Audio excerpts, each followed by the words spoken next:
प्रदेश की माध्यमिक शिक्षा में 2/3 से अधिक की भागीदारी करने वाले वित्तविहीन मान्यता प्राप्त शिक्षण संस्थाओं में कार्यरत अर्हताधारी शिक्षक सरकार की घोर उपेक्षा के कारण लंबे समय से अपनी बहुमूल्य सेवाओं के बावजूद समान कार्य के लिए समान वेतन अथवा सम्मानजनक मानदेय से वंचित होने के कारण बदहाली और निराशापूर्ण जिंदगी जीने के लिए विवश एवं मजबूर है। वर्ष 1987 में इंटर शिक्षा अधिनियम की धारा 7 के अंतर्गत स्थापित होने वाले उक्त माध्यमिक विद्यालयों को अंतरिम व्यवस्था के रूप में शासन द्वारा वित्तविहीन मान्यता प्रदान की गई थी, किंतु लगभग 35 वर्ष बीत जाने के बाद भी वह तथाकथित अंतरिम व्यवस्था दुनिया में आश्चर्य के रूप में आज भी प्रचलित है, जो पूर्ण योग्यता धारण करते हुए राष्ट्र निर्माण की भूमिका एवं बेरोजगार के प्रतिपूर्ति वित्तविहीन विद्यालयों के में जीवन में दुर्भाग्य पूर्ण एवं कलंक का पर्याय बन गई है। नाम मात्र के अल्प वेतन पर कार्य करने के लिए बाधिन वित्तविहीन शिक्षकों के लिए अभी तक कोई सेवा नियमावली भी लागू नहीं की गई।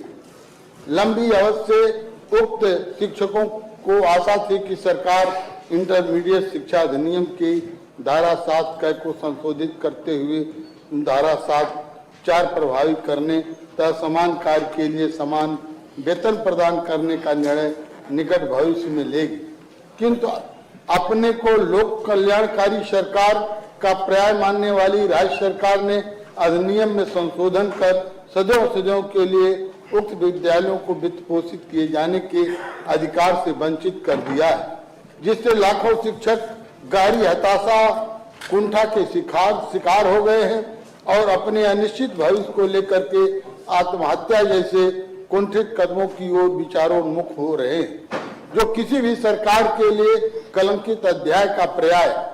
इन शिक्षकों को कम से कम सम्मानजनक मानदेय अथवा वेतन का निर्धारण कर इनके जीवन एवं भविष्य का संरक्षण किया जाना कल्याणकारी राज्य के लिए अपरिहार्य हो गया है। आजादी के 75 वर्ष बीत जाने के उपलक्ष्य में जहां एक और देश में आजादी का अमृत महोत्सव का जश्न मनाया जा रहा है, वहीं देश के सबसे बड़े प्रदेश के लाखों वित्तविहीन शिक्षकों के जीवन में अपने भविष्य को लेकर के गहन अंधकार का कोहरा छाया हुआ है, जो देश एवं समाज के लिए चिंतनीय और दुर्भाग्यपूर्ण है। आर्थिक रूप से विपन्नता, बदहाली एवं भूखमरी के शिकार उक्त वित्तविहीन शिक्षकों एवं उनके परिवार तथा बुद्धिजीवियों एवं शिक्षाविदों में सरकार के प्रति भारी रोष, आक्रोश एवं क्षोभ व्याप्त है। स्थिति चिंताजनक एवं विस्फोटक है। अतः इस अविलंबनीय लोकमत के सुनिश्चित प्रश्न पर चर्चा करने के लिए यह सदन अपना कार्य आज का कार्य स्थगित करता है। माननीय सुरेश कुमार त्रिपाठी। नियम 105 के अंतर्गत जो सूचना दी गई है, कार्य स्थगन प्रस्ताव जो प्रस्तुत किया गया है, अपने आप में इस स्थगन प्रस्ताव में पूरी बातें कह दी गई है। सिर्फ थोड़ी सी बातें जो सरकार के सामने रखना चाहता हूं। माननीय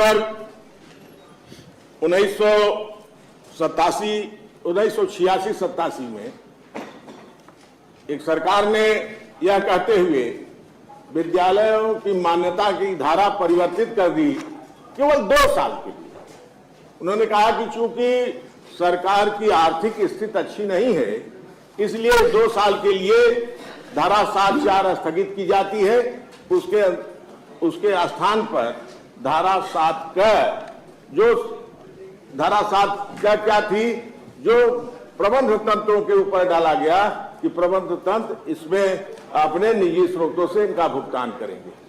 माननीय इसके बाद 2 साल बाद बराबर सदन में कहा जाता रहा कि धारा 2 साल के लिए सरकार ने समय मांगा। 35 वर्ष हो गए, लेकिन अगले सत्र में माननीय उच्च न्यायालय के आदेश से कि धारा 7 का मान्यता की धारा है ही नहीं, यह किसी विषय अथवा वर्ग की मान्यता है, संपूर्ण धारा है ही नहीं। इसलिए सरकार ने कृपा पूर्वक अगले सत्र में इस धारा को परिवर्तित किया, हटाया और 7/4 की मान्यता से सभी विद्यालयों को आच्छादित किया। लेकिन बड़ी खुशी थी कि चलिए 35 वर्ष बाद ही सही एक बच्चा जो पैदा हुआ था 87 में, वो 35 वर्ष का हो गया। अब उसको हटा के उसके स्थान पर एक दूसरी व्यवस्था दी जा रही है। लेकिन जब उसको पढ़ा, ये देखा और उस अधिनियम को पढ़ा तो उसमें लिखा सब कुछ होते, सभी बात के होते हुए भी इन शिक्षकों, इन विद्यालयों पर वेतन वितरण अधिनियम 1971 तथा चयन बोर्ड अधिनियम 1982 नहीं लागू होगा। जब दोनों नहीं लागू, चयन बोर्ड अधिनियम 1982 सेवा सुरक्षा देता है और वेतन वितरण अधिनियम सभी को समान रूप से सरकारी खजाने से वेतन का अधिकार देता है, दोनों नहीं लागू की गई। धारा परिवर्तित होते हुए भी उनके साथ वित्त विहीन विद्यालय में कार्यरत शिक्षकों के साथ घोर अन्याय किया गया। आज मान्यवर, अभी अम्बेडकर जी कह रहे थे संविधान में सबको समान रूप से जीवन जीने का और वेतन पाने का, अगर वो कार्य राष्ट्र निर्माण का दायित्व निर्वहन कर रहे हैं। इस प्रदेश में 75% से अधिक शिक्षा का भार इन विद्यालयों पर है और ये विद्यालय सरकार की उपेक्षा के कारण, सरकार से कोई मदद न मिलने के कारण आज भुखमरी के कगार पर हैं और वित्तविहीन विद्यालयों में कार्यरत शिक्षक शोषण के शिकार हैं। ये योग्यता संपन्न है, सब कुछ योग्यताएं इनके अंतर्गत हैं। जो योग्यताएं एडेड विद्यालय के शिक्षकों की हैं, जो राजकीय विद्यालय के शिक्षकों की है, वही योग्यताएं उनकी भी है, किंतु इनके साथ दोहरा मानदंड बनाया जा रहा है। सरकार इनको किसी ढंग से संतुष्ट नहीं कर रही है। कोई बात बार बार सदन में कहा जाता है, लेकिन आज तक मान्यवर कोई व्यक्ति काम कर रहा है तो कम से कम उसकी सेवा नियमावली तो बन जाए। सेवा नियमावली भी नहीं बनी। जब चाहे तब निकाल दे प्रबंधक, जब चाहे तब रखें, जो चाहे सो वेतन मान दे। सरकार की भी जिम्मेदारी, आखिरकार राज्य सरकार की जिम्मेदारी क्या है? राज्य सरकार निश्चित रूप से, राज्य सरकार या केंद्र सरकार प्रथम वरीयता शिक्षा पर है। राज्य सरकार खर्च कहां करेगी? शिक्षा, स्वास्थ्य, सुरक्षा। स्वास्थ्य पर कर रहे हैं, सुरक्षा दे रहे हैं, तो शिक्षा पर भी व्यय भार बढ़ना चाहिए। और व्यय भार अगर शिक्षा पर आप बढ़ाएंगे तो निश्चित इन शिक्षकों को आप कुछ न कुछ सरकारी खजाने से मान दे देंगे और इन्हें समान कार्य के लिए समान वेतन के सिद्धांत को, जो हर कार्य है, जो संविधान भी कहता है, उससे आप इनको आच्छादित करेंगे। लेकिन मान्यवर बार बार गुहार करने के बाद, बार बार कहने के बाद भी वो ये वित्त पोषित, जो वित्त से नहीं पोषित है सरकार द्वारा, इन्हें वित्त पोषित किया जाए और इन्हें सरकार थोड़ा संरक्षण दे। किसी ढंग से पूर्व की एक सरकार थी, पूर्व में थोड़ा सा मानदेय इन्हें मिला था, लेकिन उसमें भी लिख दिया गया कि दृष्टांत न बनाया जाए। अब दृष्टांत न बनाया जाए, उन्होंने लिख दिया आप नई व्यवस्था करिए, आप नई व्यवस्था के अंतर्गत करिए कि इसे दृष्टांत बनाया जाए। जो भी सरकार आवे, जो आप रहे या वो रहे, जो भी रहे, वो इस प्रकार के शिक्षकों की बदहाली देखकर, इनका अभिशप्त जीवन देखकर, इनकी मजबूरी देखकर ये आज पीड़ाग्रस्त हैं और ये निश्चित बेरोजगारी के इस युग में रोजगार के रूप में इन्होंने राष्ट्र निर्माण के दायित्व का निर्वहन करने का मन बनाया और आज पढ़ा रहे हैं, मेहनत से पढ़ा रहे हैं। मेहनत से किया गया कार्य के बदले सरकार अगर कुछ नहीं उनका संरक्षण करती तो ये उनमें निश्चित ही निराशा व्याप्त है। वो भुखमरी के कगार पर हैं। ऐसे विद्यालयों में कोई आर्थिक सहायता न मिलने के कारण सारा शिक्षक समाज बार बार ये कहता है, फील्ड में जाके देख लें, सब आप जो सरकार में है उनसे भी कहा जाता है, ऐसा नहीं है कि हम ही लोगों से कहा जाता है, सभी लोग जानते हैं ये शिक्षक बार बार सरकार का संरक्षण मांग रहे हैं, वेतन मांग रहे हैं। उचित तब तक वेतन नहीं अगर दे रहे हैं तो उचित मानदेय उन्हें दिया जाए। ये लोक कल्याणकारी सरकार का दायित्व भी है और इस दायित्व का निर्वहन करने में सरकार जहां विफल हो रही है, उसे सरकार के सामने यह नियम 105 के अंतर्गत जो सुनिश्चित प्रश्न है, ये मान्यवर अविलंबनीय है, लोक महत्व का है, इसलिए यह प्रश्न लेकर आया हूं कि मान्यवर सरकार इस पर पूरे गंभीरता से विचार करे और निश्चय ही इन जो पीड़ित शिक्षक हैं, जो आज परेशान हैं, जो बदहाल हैं, जो अपशक्त जीवन जीने के लिए विवश हैं, उनको सहायता करे। इसके लिए आज इस सुनिश्चित प्रश्न पर चर्चा करने के लिए सरकार अपना आज का कार्य स्थगित करके इस पर चर्चा की जाए। धन्यवाद आदरणीय माननीय त्रिपाठी जी। माननीय चंदेल साहब, व्यवस्था तो यही है कि जिनकी सूचना है वही बोलें, लेकिन अगर आप बोलना चाहते हैं तो अति संक्षेप में मानवर अपने अति विषय संक्षेप में 2 शब्दों में मैं भी यही कहूँगा कि वित्तविहीन विद्यालय के शिक्षकों को कुछ शुरुआत पिछली सरकार में की गई थी। आपकी सरकार का माननीय वादा था कि हम इनको सम्मानजनक मानदेय देंगे और विधिक व्यवस्था का देंगे।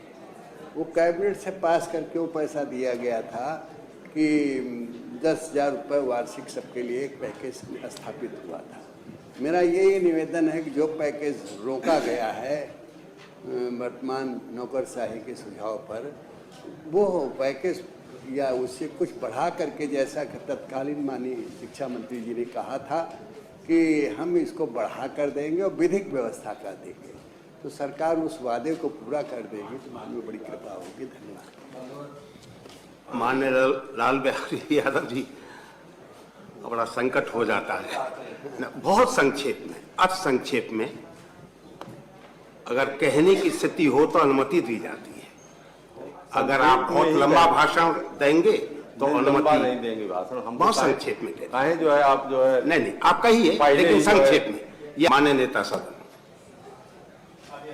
महोदय, माननीय नेता शिक्षक दल, माननीय सदस्य ध्रुव कुमार त्रिपाठी जी और माननीय वरिष्ठ सदस्य हमारे आदरणीय चंदेल जी और हमारे लाल बहादुर जी, यह सच है कि वित्त विहीन विद्यालयों की एक शिक्षकों की समस्या और चुनौतियां हैं, और मैं मानता हूं कि किसी देश, किसी प्रदेश और किसी समाज का उज्जवल भविष्य शिक्षा पर ही टिका होता है, और सरकार शिक्षा को लेकर के गंभीर भी है, शिक्षा के स्तर को लेकर के गंभीर है। लेकिन बहुत सारे क्षेत्र ऐसे होते हैं जिसमें केवल सरकारी आधार पर कोई कार्य आगे नहीं बढ़ पाता है, और निश्चित तौर से जो वित्त विहीन विद्यालय हैं वो बहुत बड़ी संख्या में उनका बहुत बड़ा योगदान है, और जितनी भी मतलब उनके द्वारा प्रदेश की शिक्षा में योगदान दिया जा रहा है उसकी प्रशंसा किया जाएगा, वो कम ही होगा।